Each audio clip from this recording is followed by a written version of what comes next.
আসসালামু আলাইকুম। আজকের আয়োজনে দেখাচ্ছি এই গরমের প্রশান্তিদায়ক কলিজা ঠান্ডা করা ঠান্ডা ঠান্ডা এক গ্লাস লাসি রেসিপি।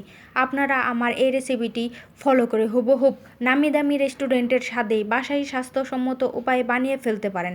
তো শুরু করা যাক। প্রথমে একটা ব্লেন্ডার জগে আমি 1 কাপ মিষ্টি দই নিয়ে নিচ্ছি। আপনারা আপনাদের প্রয়োজন মতো নিয়ে নিতে পারেন। তারপর আগে থেকে জাল করে রাখা ঠান্ডা দুধ দিয়ে দিচ্ছি। আমি দুধটাকে জাল করে ঠান্ডা করে ডিপ ফ্রিজে কয়েক ঘন্টা রেখে দিয়েছিলাম, সেটা দিয়ে দিচ্ছি। তারপর 2 টেবিল স্পুন গুঁড়া দুধ দিয়ে দিচ্ছি। আপনারা এই রেসিপিটি ফলো করে ডাল ঘুটনি দিয়েও বানিয়ে ফেলতে পারেন। তারপর মিষ্টির জন্য কনডেন্স মিল্ক দিয়ে দিচ্ছি। এখানে আপনারা চিনি দিয়ে দিতে পারেন, তবে কনডেন্স মিল্ক দিলে লাচ্ছির স্বাদটা অনেক গুণে বেড়ে যায় এবং ক্রিমি একটা টেক্সচার আসে। তারপর আমি ব্লেন্ড করে নেব। তারপর আমি সার্ভ করে দিচ্ছি। এখানে আপনারা বরফ কুচি দিয়ে দিতে পারেন। আমি যেহেতু ডিপ ফ্রিজে কিছুক্ষণ দুধটা রেখে দিয়েছিলাম, সেজন্য দিচ্ছি না।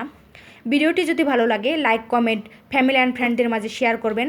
যারা সাবস্ক্রাইব করেন নাই তারা অবশ্যই সাবস্ক্রাইব করে যাবেন। যারা সাবস্ক্রাইব করেছেন তাদেরকে অসংখ্য ধন্যবাদ। গার্নিশিংয়ের জন্য আমি এখানে বাদাম কুচি দিয়ে দিচ্ছি। আপনারা চাইলে নাও দিতে পারেন, এখানে স্বাদের কোনো পার্থক্য আসে না। এভাবে আপনারা একবার বানিয়ে দেখতে পারেন, হুবহু পুরান ঢাকার লাচ্ছির মতোই টেস্ট আসে।